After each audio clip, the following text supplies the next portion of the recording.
Bonjour à tous, bienvenue sur la chaîne... Non, c'est par là, je recommence. Bonjour à tous, bienvenue sur la chaîne YouTube de Cult & Click, je suis Ker, je suis avec Big B et Cardel. On est là pour vous débrief le dernier épisode de The Walking Dead, saison 6, épisode 12, mais aussi pour revenir sur ceux qu'on n'avait pas fait en vidéo, c'est-à-dire le 10 et le 11. Épisode 12, Not Tomorrow Yet, épisode important, mais avant... Est-ce qu'on spoil ou pas ? Oh oui, on spoil totalement à 200%. Dans cette vidéo. Et on va revenir sur ce qu'avait dit Big B dans la précédente vidéo, vous pourrez la regarder d'ailleurs si vous avez envie. Il a eu raison, ça a michonné sévère. Big B le devin. Michonne a michonné, c'était évident, vous ne l'aviez pas vu, On l'avait mais pas vu. elle a lancé des phéromones comme ça sur Rick. Et c'était sûr, le petit jet de phéromones Michonne, c'était sûr qu'elle allait le michonner à la fois durement mais doucement. Et je veux revenir là-dessus d'ailleurs, parce que quand ça arrive, quand Michonne enfin, on nous fait penser à une espèce d'ellipse. Donc on n'a aucune idée de la temporalité, ni du temps qui s'est passé pour qu'il se pécho et tout. Et on apprend que plus tard qu'en fait, on pourrait être limite le lendemain, voire à peine une semaine. Le début de l'épisode, il parle du fait que Carl est blessé et qu'il s'en est remis, ça fait 15 jours. Ils disent, oh bah nickel. Tu t'es fait blesser. Eh bien j'aurais mieux fait de fermer ma gueule sur ce coup-là. Alors, au niveau de l'intrigue, ça avance bien, puisque on sait que Negan est dans le secteur, on l'a pas revu. On a vu la colline avec Grégory, on a vu un nouveau personnage dont il faut parler, c'est Jesus. Jesus qui fait une entrée dans la série plutôt spectaculaire, puisque comme on le disait dans l'émission live, c'est un ninja des temps modernes. C'est un ninja de Nazareth. Voilà, mais... Le ninjaret. Bien joué. Au lieu d'avoir des shurikens, il y a des croix. Crucifix. Mais il a été très fort dans le premier épisode où on l'a vu.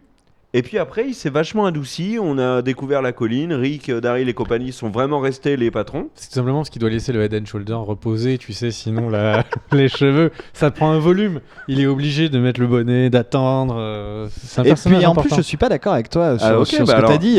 Non, il fait pas une entrée fracassante. Il fait une entrée assez pourrie. Tu trouves non. Il met au calme Daryl et Eric en disant attendez, quoi, les deux Non, mais on dirait une scène de Benny Hill. Non. Eh ben je vous invite, la vidéo existe sur YouTube. Là et vous regardez. Sans déconner, quand ils sont dans le truc du camion, tu sais, et qu'ils se courent après. Mais c'est Benny Hill, c'est vraiment ça, t'y crois pas. Comme de par hasard, ils tombent sur une voiture avec 15 zombies autour de la voiture accrochés. Il y a pas un gros anglais et des filles peu vêtues tout autour en disant. Non, vraiment, c'est. Donc, bref, Ressus, toi qui as lu le comics, tu es déçu pour l'instant par Ressus ? Ah ouais, vraiment, parce que dans le comics, par exemple, c'est une vraie baston qui s'engage entre les personnes. C'est pas on se court après, je t'aime moi non plus. C'est pas ça, ça va beaucoup plus loin.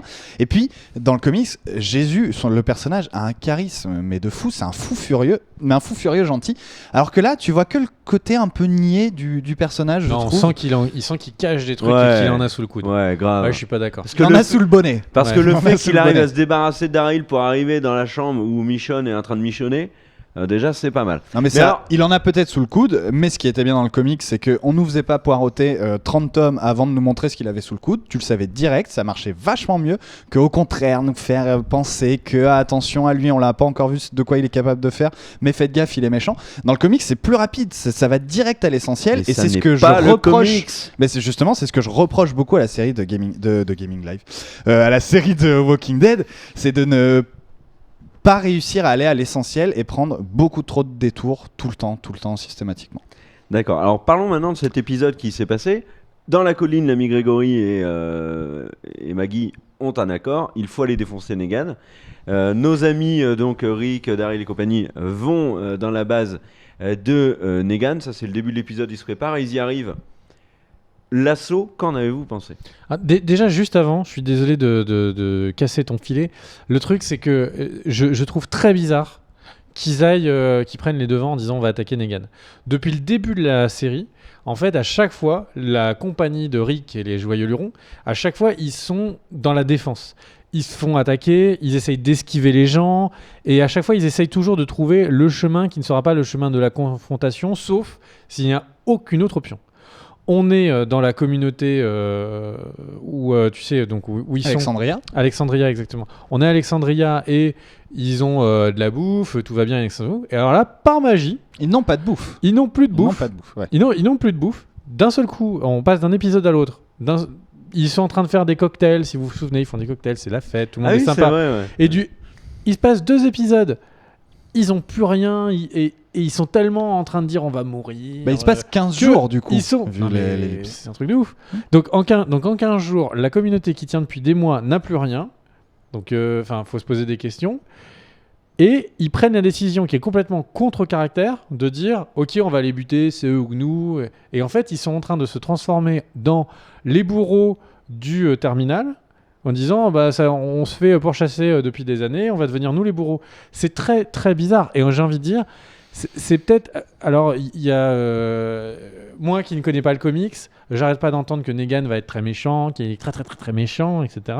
Et je me dis, est-ce qu'au final, ils vont pas justifier le fait qu'il est très très méchant parce que c'est une punition divine du fait que pour la première fois, c'est eux qui sont allés chercher les emmerdes.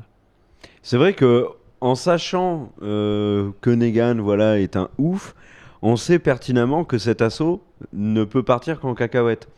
Donc toute la première partie de l'assaut se passe vraiment en leur avantage. Par contre, c'est extrêmement violent et limite choquant parce que j'avais pas le souvenir, par exemple, de voir quelqu'un tuer une autre personne dans son sommeil comme ils le font.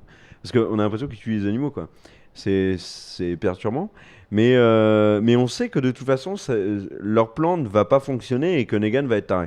Donc, du coup, on est un petit peu sur notre fin. Là. Pour moi, la fin de l'épisode, c'est vraiment un gros cliffhanger. Mais Vraiment je rejoins efficace. Big B en disant que c'est une sorte de péché d'orgueil en fait ce moment-là. C'est-à-dire que c'est la première fois où ils se disent nous, personne nous fait peur avec ce qu'on a vécu, on vous démonte tous. Et c'est ce que dit Rick d'ailleurs Et dans l'église. oui, c'est ce qu'il dit. Et c'est justement en ça où tu te rends compte qu'il va y avoir le retour de bâton. Quoi. Là, tu sens une cassure dans leur état d'esprit. J'ai même envie de dire qui le va pas retour de marcher. Bat. Le retour de bâton.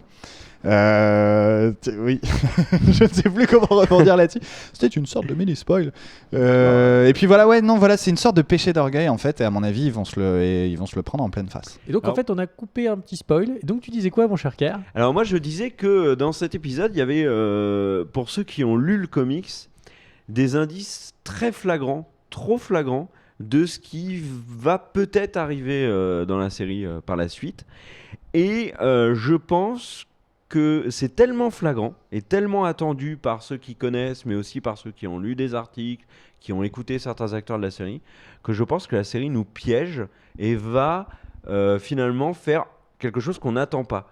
Donc je ne veux pas vous en dire plus pour pas vous spoil, mais je serais pas étonné par Qu'ils ça. fassent exprès de faire l'inverse du comics pour nous surprendre spectateurs. Exactement, et de nous faire croire qu'ils vont à fond dedans. Par contre, si ils vont vraiment à fond dedans et que ce qui se passe et ce qu'on imagine depuis un certain temps, je serais assez déçu. Assez déçu. Mais ouais, moi je te rejoins complètement. Effectivement, c'était assez flagrant. Quand on a lu le comics, en tout cas, ça se voyait assez vite, l'hypothèse que tu aimais. Et je me suis du coup posé la même question que toi. Est-ce que c'est un piège ou pas ? On verra par la suite. Est-ce qu'ils prendront une sorte d'autre parti pris ? On sait pas. Est-ce qu'ils vont se rééloigner du comics alors qu'ils s'en étaient rapprochés avec ce qui arrive à Carl ? Voilà, c'est toutes les interrogations qu'on peut avoir suite à cet épisode. Et alors, il y a aussi la base de Negan. T'en parlais en off. Alors moi qui n'ai pas lu le comics, je ne savais pas, mais à la fin, on comprend en gros que tout ça, c'était un peu comme un avant-poste, quoi. Alors c'est vraiment qu'une hypothèse parce que à la fin justement quasiment à la fin de cet épisode, il y a un mec qui prend une moto, celle de Daryl d'ailleurs, qu'il avait volée apparemment auparavant, et qui se barre. Du coup, moi je me suis dit, s'il se barre comme ça très vite, soit c'est pour fuir et pas se faire buter, mais il aurait pu rester planqué étant donné que tous les gens sont à l'extérieur, soit c'est pour rejoindre quelqu'un d'autre. Donc je pense que possiblement il y a, pendant que l'horloge se casse la gueule, il y a peut-être une autre base, un truc plus imposant qui en fait collerait avec ce qu'on nous a dépeint de Negan. Et puis c'est surtout le talkie-walkie. Oui. C'est le talkie-walkie, ils sont forcément quelque part ces gens-là. Oui. Alors peut-être que c'est Ils du sont bluff. quelque part, ils sont en train de les mater. Ouais. Parce qu'il lui dit toi avec le flingue, etc. Et Il lui dit même la marque du flingue, le type du flingue. moi, je me souviens du moment où, en fait, quand ils sont avec Grégory, où il lui annonce que, ils ont dit les saviors, là, les sauveurs, je sais ouais. pas, je sais pas Les comment on sauveurs. appelle ça, les sauveurs en français.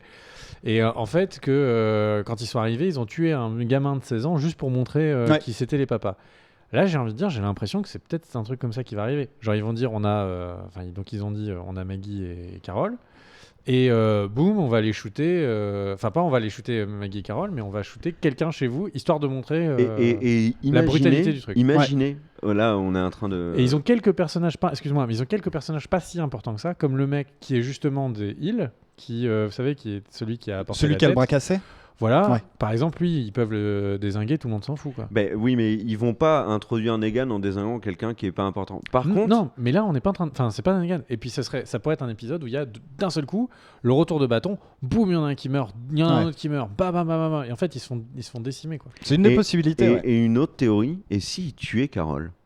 Parce que il y a plusieurs éléments. La production a dit qu'ils ne tueraient jamais Carole. Mais après, ils sont pas obligés de nous dire la vérité.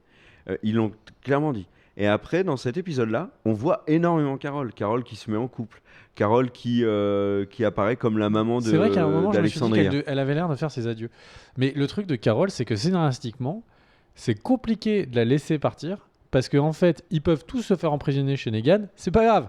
Carole, elle est là pour les sauver. Ouais, c'est vrai, c'est pas faux. Mais moi, je me suis posé une autre question parce que dans cet épisode aussi, tu sais, Carole prépare des cookies. Cookies à betterave et puis une noix qu'elle a ramassée Carole par à la terre. maison, Carole à la campagne. Et- C'est Martine, en fait. Et je trouve qu'ils sont restés très longtemps là-dessus. Et je sais pas si vous avez fait gaffe à la déception quand Rick arrive dans la caravane en leur disant faut que je vous parle dans l'église de suite. Et où il lui dit on va rentrer en guerre. En gros, il lui dit une phrase comme ça. Et la déception de Carole. Et en fait, je me suis dit, et je vais te rejoindre, qu'elle en a tellement marre que limite, moi j'aurais pensé que Carole allait finir par se suicider. Tellement elle en peut Ouais, plus. c'est une combattante. Bah oui, mec. Tu sens qu'elle commence à en Elle est avoir là pour marre. aller Mais se non, mais Elle est là, là pour Elle survivre à aurait été plus l'apocalypse. virulente avec Morgan Non, il y à a la quelques base, c'est une épisodes. femme battue, elle a vécu dans les coups, elle est là, c'est elle qui verra le fin fond de l'apocalypse. Et alors ça c'est pas faux, mais par contre il y a un autre truc aussi, c'est que peut-être que Carole, quand Rick lui dit on part en guerre, Carole s'est dit putain, il va encore falloir sauver le monde. Et peut-être qu'elle s'est dit, je vais encore devoir buter des enfants. C'est toujours pour ma gueule, j'en ai marre. Bref, voilà pour notre débrief. Vous avez d'autres choses à ajouter ou on conclut et voilà. Oui, Non. personnage de Morgan qui me saoule de plus en Ah plus. ouais, moi aussi, je il n'en sert peux à plus. rien. Voilà, voilà, c'est tout. Mor- C'est ce que je voulais Et où rajouter. est passé Morgan, le ça- fils de Deanna? Il est, en fait, Morgan, il est à Alexandria. Du coup, il est libre de toute action. Et il y a un moment, il va se passer des trucs, on va dire, oh mon Dieu, ils vont tous mourir. Et tu vas avoir un petit coup de C'est bâton. possible. Et ce sera Morgan. Ouais, complètement. Ah. Ouais, carrément, hein, c'est possible, complètement. Ok. Et tu disais le fils de. Ouais, le fils de Deanna, il disparaît, il revient, il disparaît, il revient. Oui, bah il a enterré du coup sa mère il y a quelques épisodes. Ouais. Il devait tourner Et, dans One depuis, on l'a Tree plus vu, les souvenirs de la série. Pourquoi c'est un acteur de One Ouais, Tree c'est un acteur Ah de One Tree. Ok, très bien. Merci à tous d'avoir suivi cette vidéo. Si vous avez aimé, n'hésitez pas à mettre un petit pouce vers le haut. N'hésitez pas également à partager vos théories sur The Walking Dead dans les commentaires. N'hésitez pas à aller sur le site cultandclick.com et puis sur le Twitter aussi, cultandclick. Sinon, on a encore plein d'autres trucs à puber, pmu.fr, etc. Mais on en parlera plus tard. Autre chose à rajouter? On se dit au revoir. Wow, oh, oh, oh, oh.